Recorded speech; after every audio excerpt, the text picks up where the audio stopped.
Oke, welcome back to my channel. Semoga sehat dan sukses terus buat kalian semua yang sudah subscribe dan like video ini. Dan buat teman-teman di rumah yang dalam keadaan kurang enak badan atau dalam keadaan sakit, saya doain cepet sembuh teman-teman, biar kita bisa trading dan trading bareng lagi tentunya.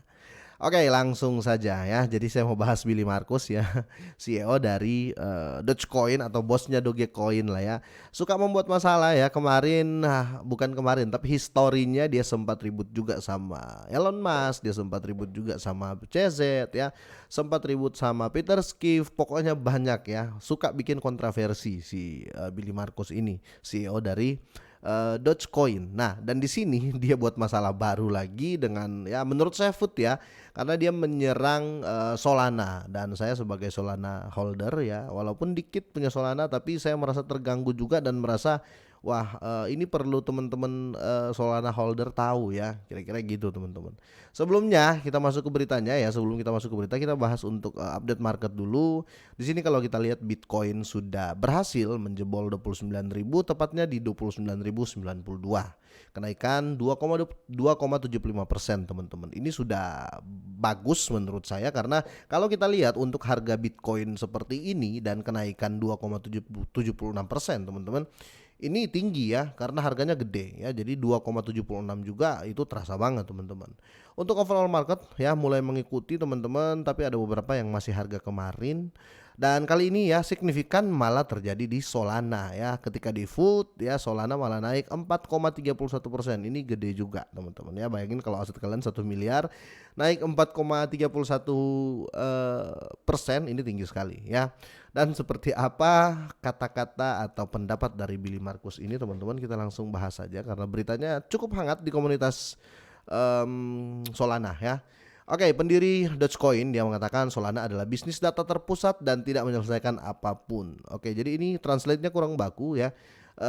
Data terpusat itu centralized ya, centralized. Jadi di sini dia mengatakan Solana teman-teman itu bukan centralized ya.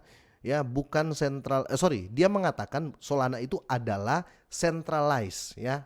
Saya ulangi ya, dia mengatakan Solana itu adalah centralized. Sedangkan teman-teman kalau kita tahu, kita di kripto karena kripto sistemnya decentralized teman-teman ya.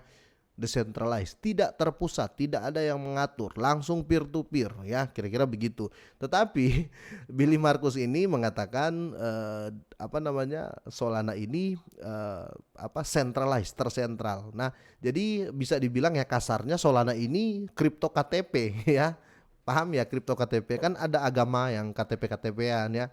Kali ini Solana ini bisa kasarnya dicap ya, untung nama kripto aja tapi kripto KTP gitu loh teman-teman ya, karena centralized. Sedangkan kita tahu ya kripto decentralized bos ya. Biar lebih jelas kita langsung bahas.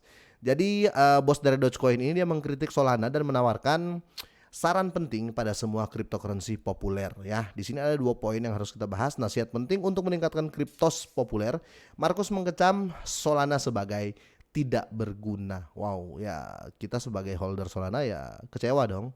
Oke, jadi Billy Markus yang dikenal di Twitter sebagai Shibitoshi ya, Shibetoshi Nakamoto, salah satu dari 2 insinyur IT yang menciptakan koin meme asli Doge, telah berkomentar di Twitter tentang apa menurut pandangannya mengubah cryptocurrency populer menjadi tidak berguna atau Solana ini.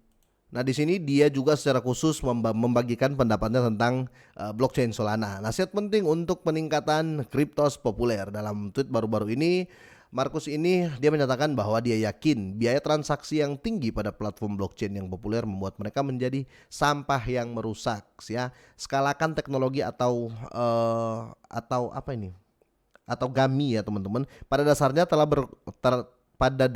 telah rekomendasinya NGMI ini adalah kebalikan dari WAKMI ya, ketika semua akan berhasil, dan singkatan dari tidak ada yang akan berhasil ya. Jadi dia sudah langsung mempost seperti ini di Twitternya. Kalian bisa cek ini bukan fake atau hoax ya. Di sini Bitcoin, Ethereum, 2 mata uang digital terkemuka, terkenal biaya transaksi yang sering dinaikkan dan kecepatan transfer yang rendah selama periode kemacetan.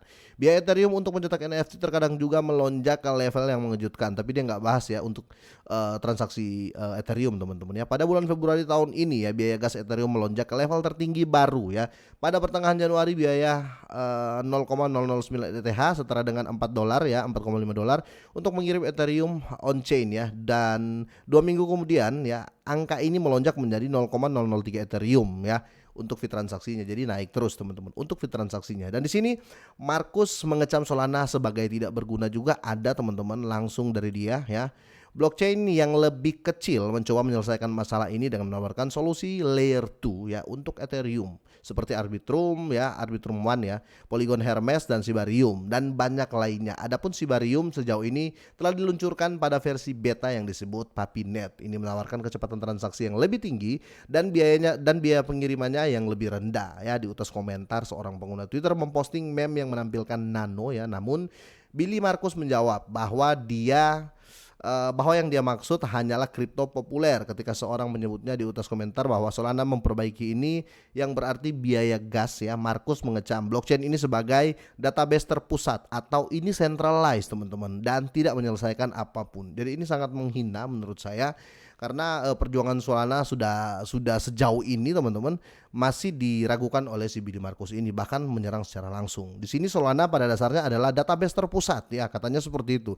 Atau sebenarnya Solana ini centralized ya, bukan decentralized. Jadi bisa dibilang sebenarnya Solana ini kripto KTP ya.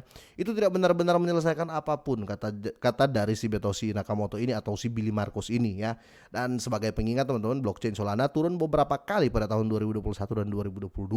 Tim harus memulai ulang buku besar mereka setiap saat. Adapun biaya transaksi Dogecoin yang didirikan bersama oleh Billy Markus ini diketahui memiliki biaya yang sangat rendah. Beberapa kali tahun ini U-Today juga telah melaporkan transaksi Doge besar-besaran yang dilakukan oleh Paus dengan biaya lebih rendah dari $1 teman-teman. Oh, jadi ini mendompleng sih sebenarnya. Pada tahun 2021 penggemar vokal Dogecoin Elon Musk menekankan dalam tweetnya bahwa sangat penting bagi tim Doge untuk menjaga agar biaya transaksi tetap rendah sehingga Dogecoin dapat terus menjadi mata uang rakyat ya. Jadi kalau saya lihat di sini ya naik dengan menindih Solana sih menurut saya seperti itu. Tapi buat teman-teman semua jangan terbawa food ya terhadap kata-kata dari Billy Markus ini ya. Karena ya dia sering buat kontroversi juga karena kita tahu ya seperti yang saya bilang di awal dia sudah sering konflik dengan CZ pernah ya, Justin Sun juga pernah teman-teman ya. Jadi seakan-akan hanya Doge yang hebat ya.